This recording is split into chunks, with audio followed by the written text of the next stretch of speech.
Les couleurs correspondent aux 3 conseils d'école. Le rose-rouge pour le conseil d'école maternelle sur le site de Pôle Emploi, le beige pour le conseil d'école élémentaire sur le site de Pôle Emploi, et enfin le vert pour le conseil d'école primaire de Coyoacán, c'est-à-dire maternelle et élémentaire confondus. Comme pour le conseil d'établissement, vous aurez le droit de voter uniquement 2 fois par conseil d'école, c'est-à-dire au maximum 2 grandes enveloppes de même couleur, et ce, même si vous avez plusieurs enfants dans le même cycle. Je m'explique en vous donnant quelques cas pratiques en se focalisant sur les grandes enveloppes.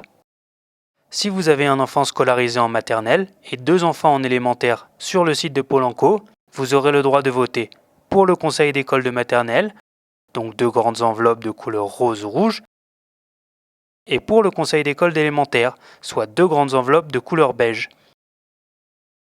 Vous vous retrouverez donc avec 6 grandes enveloppes si on compte les 2 bleus du conseil d'établissement. Si vous avez un enfant en petite section maternelle à Coyoacán et un enfant en élémentaire, par exemple en CM1, toujours à Coyoacán, vous voterez uniquement pour le conseil d'école primaire de Coyoacán, car ce dernier rassemble la maternelle et l'élémentaire. Vous utiliserez donc 2 grandes enveloppes vertes et au total 4 grandes enveloppes avec les 2 bleus du conseil d'établissement. Si vous avez un enfant en maternelle à Pôle Emploi, un enfant en élémentaire à Pôle Emploi et un enfant en maternelle ou élémentaire à Coyoacán, bingo, vous votez pour les 3 conseils.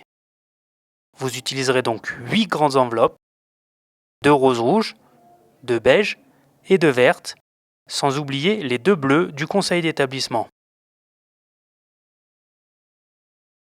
C'est compris? Très bien.